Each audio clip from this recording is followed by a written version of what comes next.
नमस्कार। आज हम एक ऐसे मामले की तह में जा रहे हैं जो सुनने में बिल्कुल फिल्मी लगता है, पर है 100% असली। हाँ, सौरभ त्रिपाठी का मामला। एक शख्स जिसने कथित तौर पर मतलब करीब करीब 10 साल तक 10 साल? हाँ, खुद को एक आईएएस अफसर बताकर सबको आप कह सकती हैं धोखे में रखा। हमारे पास जो जानकारी है वो एक लेख से है जिसका शीर्षक है फर्जी आईएएस, दोहरी जिंदगी, गहरा धोखा। तो आज हम इसी के कुछ हिस्सों पर बात करेंगे।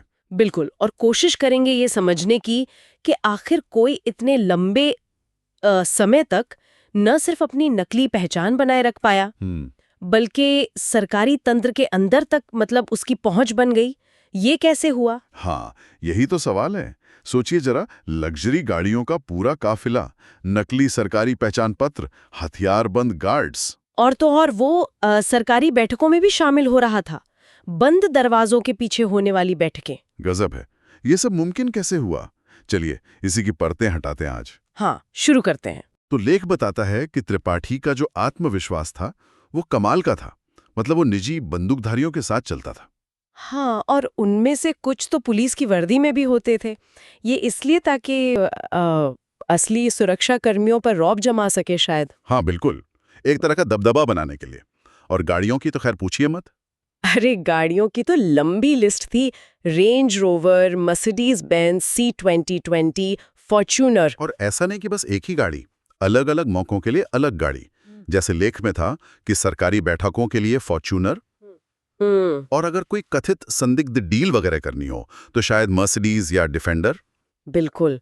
तो यहाँ देखिए, सबसे दिलचस्प बात यह है कि कैसे सिर्फ ये बाहरी दिखावा, मतलब महंगी गाड़ियाँ, गार्ड्स, ये सब जो हमारी वेरिफिकेशन प्रक्रियाएं हैं, हाँ। उनको एक तरह से बाईपास करने में कामयाब रहा।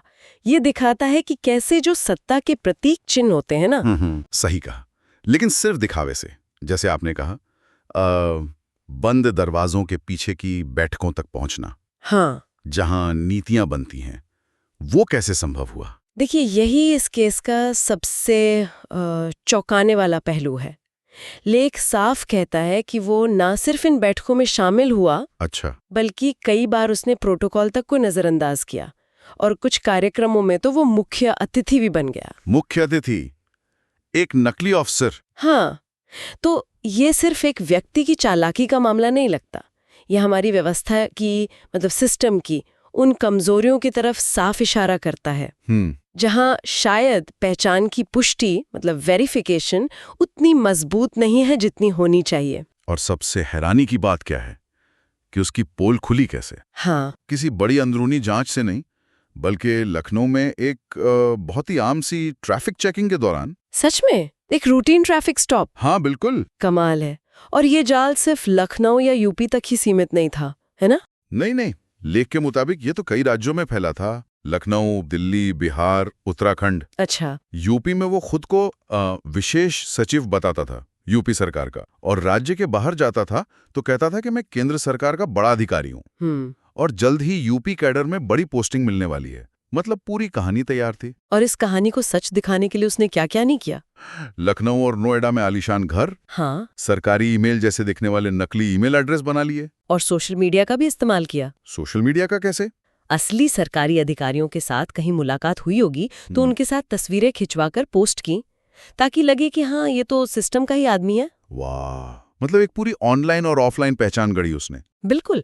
और सबसे बड़ी बात लेख में ये भी है कि उसका जो निजी सहायक था, जो हमेशा उसके साथ रहता था, हाँ, उसे भी उसकी असलियत का कोई अंदाजा नहीं था। क्या बात कर रहे हैं? सहायक को भी नहीं पता? हाँ, ये दिखाता है कि उसने अपनी झूठी पहचान को कितनी कुशलता से, कितने परफेक्शन से बनाया था। तो ये एक तरह से डिजिटल दुनिया में जो झूठी प्रतिष्ठा बनाई जाती है और असल दुनिया में जो उसकी पहुंच थी, इन दोनों का एक खतरनाक मिश्रण था ये। बिल्कुल सही कहा। ये सिर्फ एक व्यक्ति का फ्रॉड नहीं है, ये उन व्यवस्थागत खामियों, उन लूप होल्स का नतीजा है जिन्होंने उसे इतने लंबे समय तक ये सब करने का मौका दिया।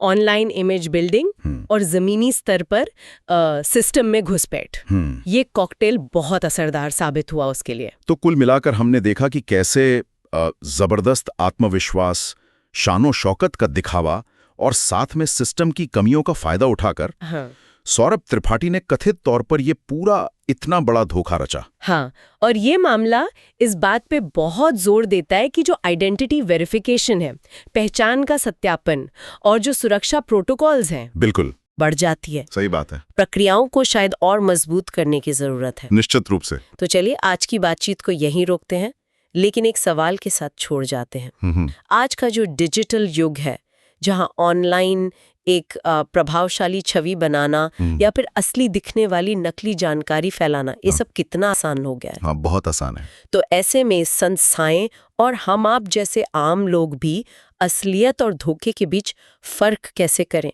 इस पर सोचने की जरूरत है। बिल्कुल, एक बहुत जरूरी सवाल है ये आज के समय में।